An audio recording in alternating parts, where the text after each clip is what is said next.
We know that the way we feel and our perception can be altered by drinking and drugs. And we know that our minds can be tricked into feeling those ways as well, with the placebo effect. The placebo effect is a thorn in the side of the medical establishment. It's an inconvenient truth that gets in between trying to bring new treatments, new surgeries into the medical establishment. So it's a problem, supposedly. But I actually think this is really good news. The placebo effect is excellent news because it's concrete evidence that the body holds within it innate self-repair mechanisms that can make unthinkable things happen to the body. So my feelings, your feelings, we can create and dial our feelings to what's going to give us the maximum benefit. What can we make from what we have? Everything that we've been through, taking that and forming the best relationship two people could have together. That's what I want to make with reality with you. It might not always be about just feeling good. It might be about what's going to motivate you to create something. Do androids dream of electric sheep? Chapter 1. A merry little surge of electricity piped by automatic alarm from the mood organ beside his bed awakened Rick Deckard. Surprised, it always surprised him to find himself awake without prior notice, he rose from the bed, stood up in his multicolored pajamas, and stretched. Now, in her bed, his wife Erin opened her gray, unmerry eyes, blinked, then groaned and shut her eyes again. "You set your pen field too weak," he said to her. "I'll reset it and you'll be awake, and keep your hand off my settings." Her voice held bitter sharpness. "I don't want to be awake." He seated himself beside her, bent over her, and explained softly. "If you set the surge up high enough, you'll be glad you're awake. That's the whole point. At setting C, it overcomes the threshold, barring consciousness, as it does for me." Friendlily, because he felt well-disposed toward the world. His setting had been a D. He patted her bare, pale shoulder. "Get your crude cop's hand away," Erin said. "I'm not a cop." He felt irritable now, although he hadn't dialed for it. "You're worse," his wife said, her eyes still shut. "You're a murderer hired by the cops." "I've never killed a human being in my life."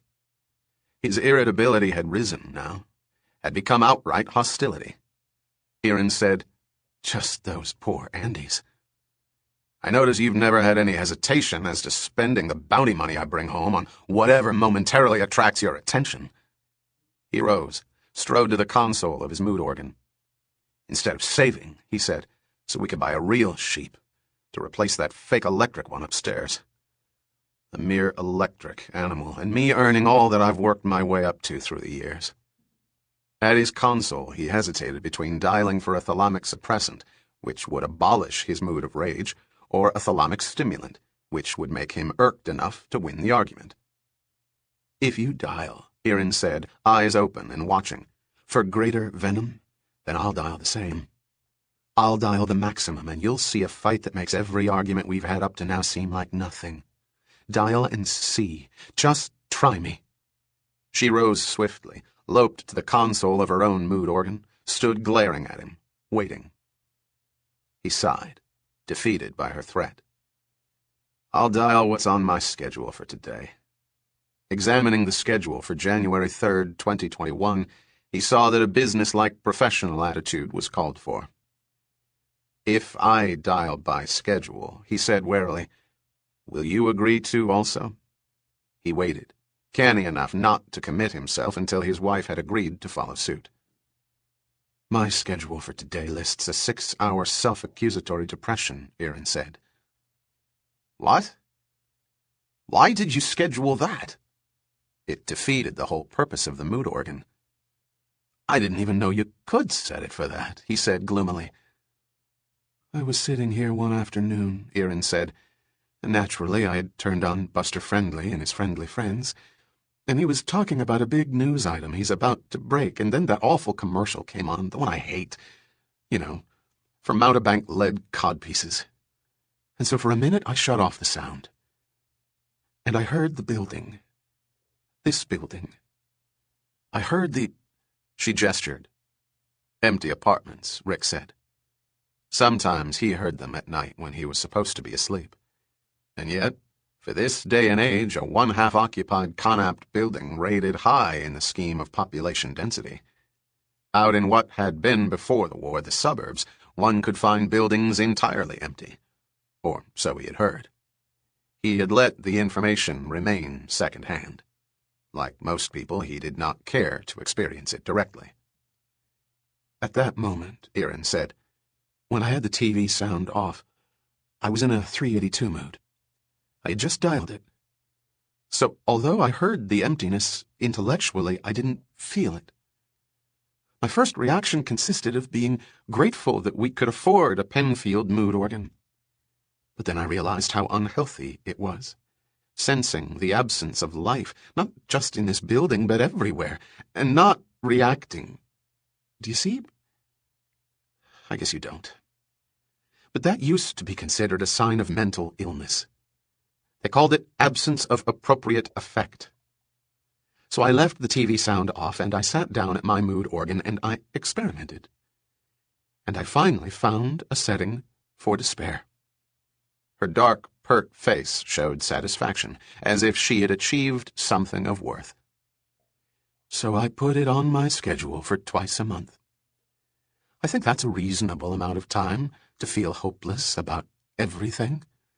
About staying here on Earth after everybody who's smart has emigrated, don't you think? But a mood like that, Rick said, you're apt to stay in it, not dial your way out. Despair like that, about total reality, is self-perpetuating. I program an automatic resetting for 3 hours later, his wife said sleekly. A 481. Awareness of the manifold possibilities open to me in the future. New hope that... I know, 481, he interrupted. He had dialed out the combination many times. He relied on it greatly. Listen, he said, seating himself on his bed and taking hold of her hands to draw her down beside him. Even with an automatic cutoff, it's dangerous to undergo a depression, any kind. Forget what you've scheduled, and I'll forget what I've scheduled. We'll dial a 104 together and both experience it.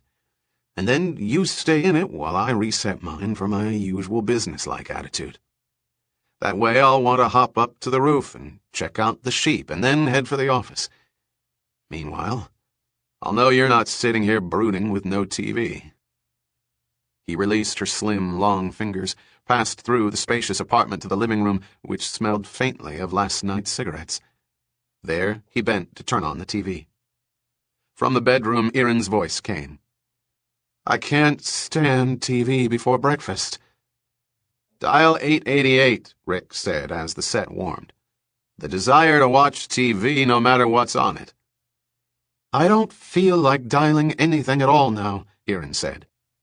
Then dial 3, he said. I can't dial a setting that stimulates my cerebral cortex into wanting to dial.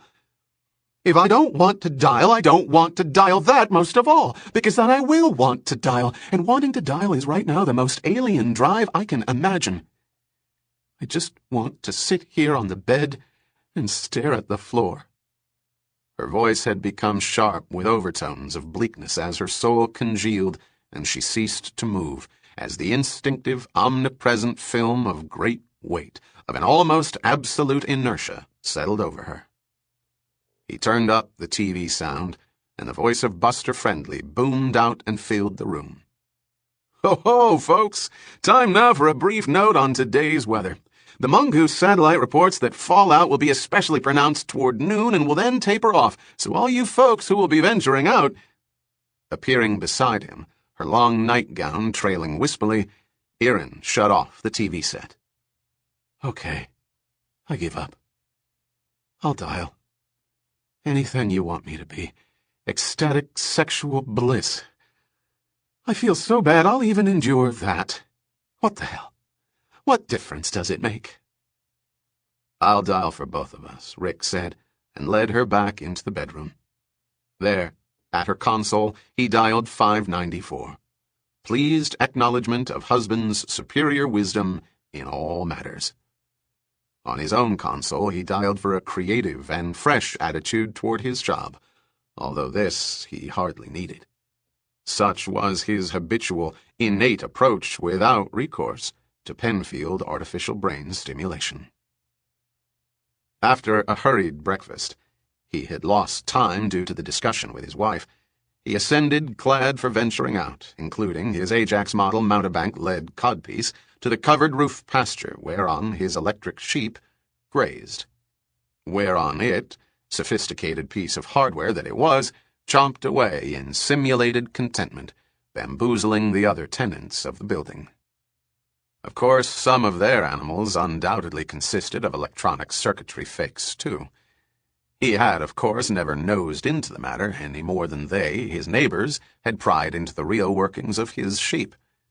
Nothing could be more impolite. To say, "Is your sheep genuine?" would be a worse breach of manners than to inquire whether a citizen's teeth, hair, or internal organs would test out authentic.